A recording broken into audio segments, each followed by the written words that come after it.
অভিনেতা জিতের জীবন কাহিনী। জিত ভারতীয় তথা বাংলা চলচ্চিত্রের একজন উজ্জ্বল নক্ষত্র।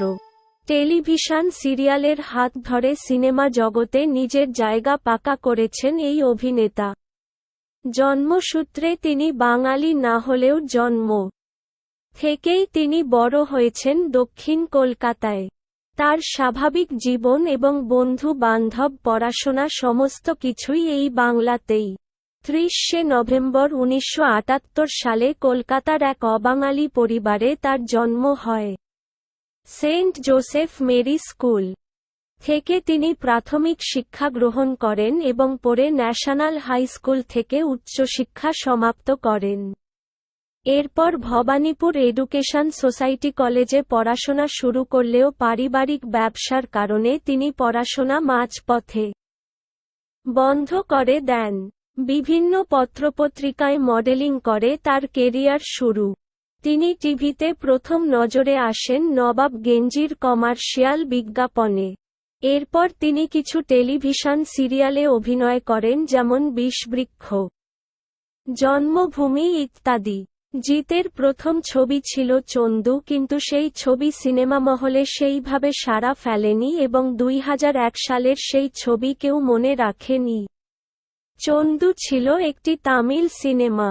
2002 সালে পরিচালক হরনাথ চক্রবর্তী তার সাথী ছবিতে জিতকে কাস্ট করেন।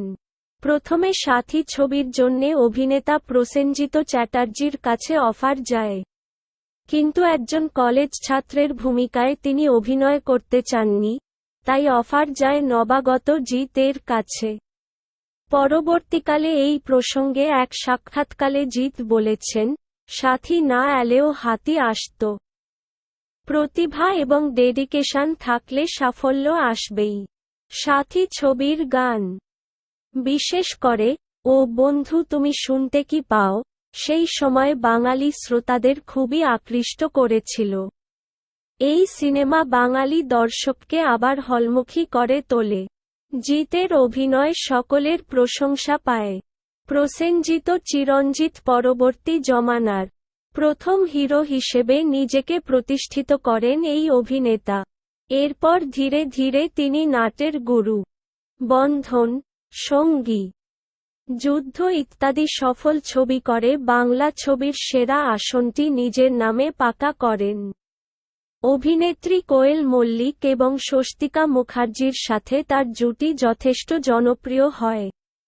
পরিচালক রিবি কিনাগির সাথে জিত বহু জনপ্রিয় ছবি করেছেন। রাজ চক্রবর্তী জিত এবং সেই সময়ের উঠতি দেবকে নিয়ে দুই পৃথিবী পরিচালনা করেন, যা একই সাথে শহুরে এবং গ্রামীণ দর্শককে আলোড়িত করে। জিত মূলত অ্যাকশন হিরো হিসেবে নিজেকে প্রতিষ্ঠিত করলেও তার করা রোমান্টিক ছবিগুলিও যথেষ্ট জনপ্রিয়, যেমন বন্ধন, সঙ্গী, শুভদৃষ্টি ইত্যাদি। কমার্শিয়াল ছবি ছাড়াও জিত অন্য ধারার সিনেমাতেও অভিনয় করেছেন, যেমন রাজা সেন পরিচালিত কৃষ্ণকান্তের উইল এবং রয়্যাল বেঙ্গল টাইগার ইত্যাদি। জিত এর সাথে সবথেকে যে নায়িকার জুটি সাফল্য লাভ করে তিনি হলেন কোয়েল মল্লিক। কোয়েল মল্লিক তার অভিনয় জীবন শুরু করেন জিত এর সাথে নাটের গুরু ছবির মাধ্যমে। এরপর এরা বন্ধন, মানিক, যোদ্ধা, শুভদৃষ্টির মতো প্রচুর সফল ছবি উপহার দেয়। কোয়েল মল্লিক ছাড়াও জিত এর সাথে যে নায়িকার জুটি দর্শক মনে সাড়া ফেলেছিল তিনি হলে স্বস্তিকা মুখার্জি। স্বস্তিকা মুখার্জির সাথে জিত মস্তান, ক্রান্তি, আক্রোশ, পার্টনার, প্রিয়তমা ইত্যাদি ছবিতে অভিনয় করেন। এছাড়াও শ্রাবন্তী চ্যাটার্জি এবং সায়ন্তিকার সাথেও তার জুটি অনেকে পছন্দ করেন। জিত খুবই পারিবারিক। তিনি এখনও কালীঘাটের নিজের পৈতৃক বাড়িতেই থাকেন। জিত 2011 সালের 24শে ফেব্রুয়ারি মোহনা রতলানিকে বিবাহ করেন। মোহনা লখনৌ শহরের একজন স্কুল শিক্ষিকা। 12ই ডিসেম্বর 2012 সালে জিতের একটি কন্যা সন্তান হয়।